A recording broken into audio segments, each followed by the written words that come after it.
Bonjour à tous, c'est Chasse et Pêche Passion pour une nouvelle vidéo. Comment personnaliser un plomb, ou comment camoufler un plomb à carpe. Donc moi, je vais vous donner une technique. C'est un plomb de base, comme ceci, qui va être transformé en ça. Un plomb camouflage. C'est ce qui permet de camoufler un plomb. Je sais pas si ça marche vraiment. Vous pourrez me dire dans les commentaires si ça marche vraiment, mais je trouve que ça attirerait, enfin ça attire pas, mais ça ferait moins peur aux poissons d'avoir un bout de métal comme ceci. Donc vous devrez d'abord mettre une secouche noire pour que la peinture adhère. Voilà, une secouche noire pour que la peinture adhère.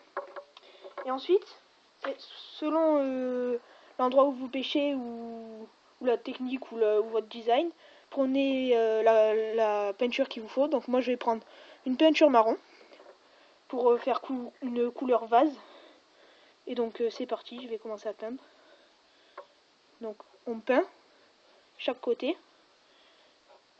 C'est une peinture qui fait à la fois colle.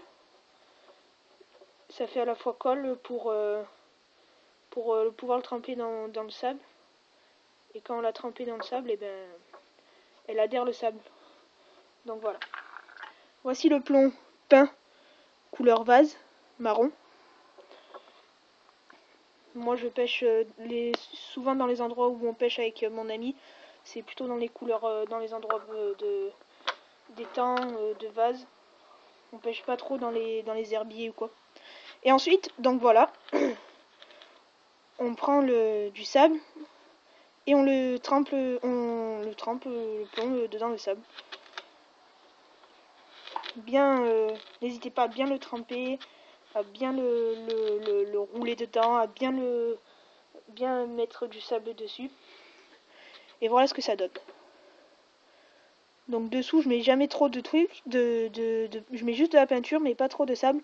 Ça peut, parce que je préfère sentir le plomb tomber de suite.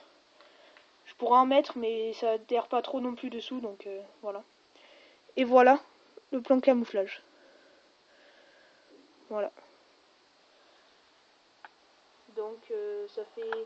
Après, vous pouvez customiser plusieurs plombs. Donc ça, c'est un gros plomb pour un montage hélicoptère, qui est plus difficile à recouvrir de sable. Ça aussi, c'est un plomb hélicoptère.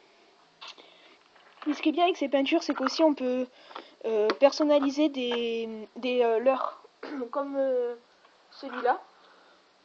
Car vous savez qu'un poisson, quand on pêche au leurre, quand on imite un poisson qui est en train de mourir, le carnassier va plus le manger qu'un poisson qui est vif.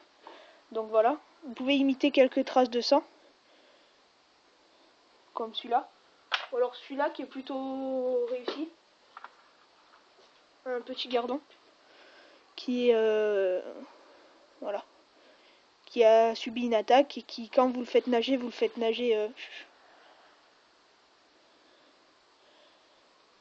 qui est en désespère, qui désespère, qui est en train de mourir. Et là, le carnassier, je pense qu'il sera plus tenté d'attaquer ça que d'attaquer un poisson qui est plus vif. Voilà, n'hésitez pas à liker les vidéos et à vous abonner. Voilà.